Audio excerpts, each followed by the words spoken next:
Hi, I'm Allie Covey, and I would like to show you how easy it is to switch a 1200D Janome from serger position to cover stitch position. First thing I want you to see is that I already have cut my threads at the top and run them out the bottom to empty out the serger so that the serger is not threaded in any way. I'm ready to go. I have to switch from setting of 1, this is serger position, to 10, cover stitch position.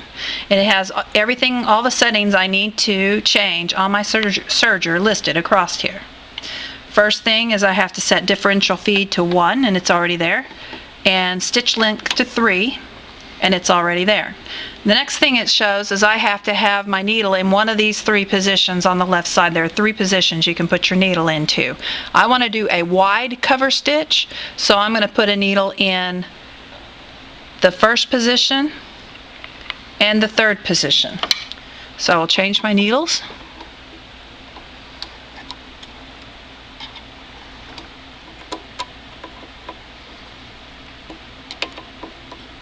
With the little screwdriver. One comes with the machine. I bought this one extra because it has an extra good grip.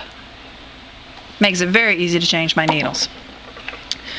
The next thing I need to change is that, see where this says number 1? That's referring to the width down here. Currently is it set at in. So I need to move it to number 1. The next thing, this arrow is showing that the blade must be put down. So I pull this up, and this is the knob that turns the blade up and down. That's the setting for serger. I just push it in, turn it down. Now the blade is put down and ready for cover stitch. Close that. The next thing I have to do is to change out the table. Right now it has a serger table. I pull that out. This is for doing serging and overlocking. Put that to the side. Cover stitch table. It makes a nice flat edge with numbers so that you can get the right width. You carefully use these clips to go over, and I'm gentle but firm. Push until it snaps, and then you're done. Close it up, and you see I have a nice table to do my cover stitching with. Now it is time to do the threading. You always start with the looper first on anything. So I pull this is woolly nylon thread. I find that for hemming knits, it actually does the best job and keeps everything in there. Doesn't break threads, stretches with the t-shirt. Run it through the different thread guides for the very last one, and then you run it around this knob. This knob is only used when the very lower looper for cover stitching is used. Over those thread guides, there's also a page in the book that shows you exactly how to do all of these threadings, and I will show you that in a moment. I turn my knob towards me until this looper comes in vision. You press this switch on the bottom and it pulls it open so that you can get to it easily. There's a little slit in the top to get it through that hole. Now that's an awful wide edge. It won't go through the looper like that. So I make it as small as I can with my fingers and other things we won't talk about. And then I cut a little tip of it off. So it's a nice tip. And then you just guide it through that little hole. And it doesn't want to go in there today. There we go. I carefully let go of it. I get my handy tweezers. Pull it out. The directions say to let that hang about 2 inches. So I get that down around the looper knife. It looks like kind of a reaper tool, doesn't it? About 2 inches, cut it off. Flip that back. Now when you turn the dial back towards you and the needles raise, it engages that and you're done there. You don't have to do anything else here. Now it's time to thread the needles. You always thread the needles from the outside in. So I start with the first one, run it through down yellow 3,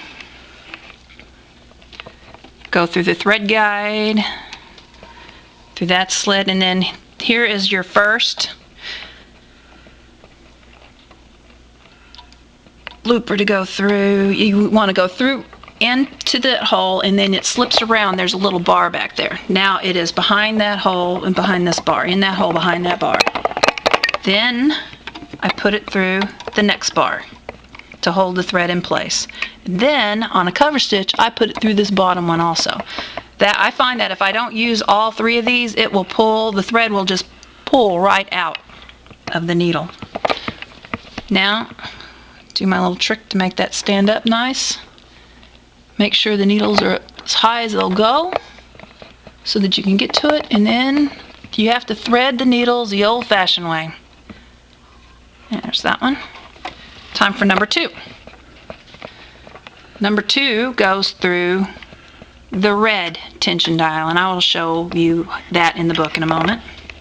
You come through the tension dial, through that thread looper, through there, back around the bar, down in the hole around bar, then around that bar, then around that bar.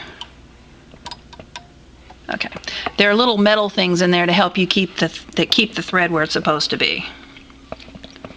Then you can thread this needle the old-fashioned way, and it doesn't want to thread.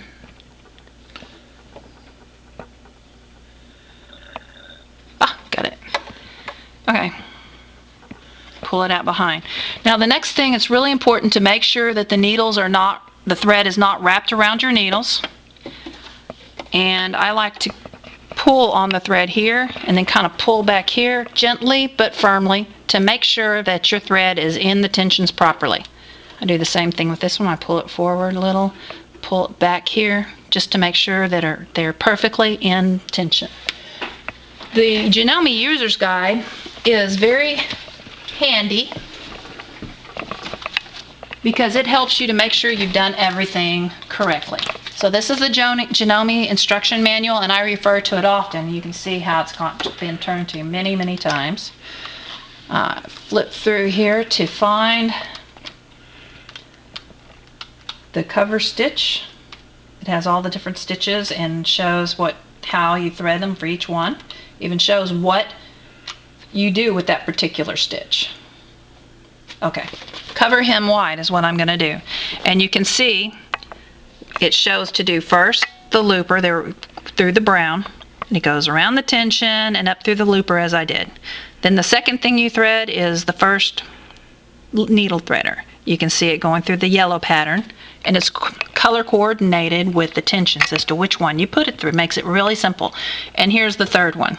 Went through red, says to go through red and follow the same pattern. So now that I've got it all set up, let's see how easy it will sew a hem. I previously used my iron and ironed up the edge so that the edge would be nice and easy to work with. Work it up underneath. I never start on a seam because it's really hard to do that. I line up the edge of my fabric with this first line, and then I'm just good to go.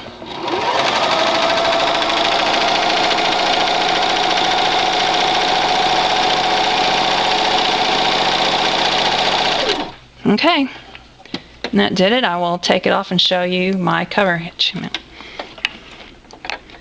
Raise it up. When you're taking your thread off, this relieves the tension. You get in here, pull these threads out, clip it, and pull your fabric out from the back.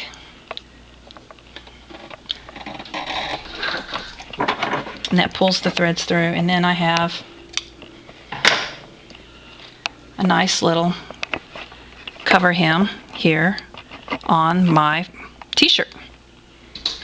Okay, that's all there is to it, and I'm going to finish hemming this t-shirt. Thanks.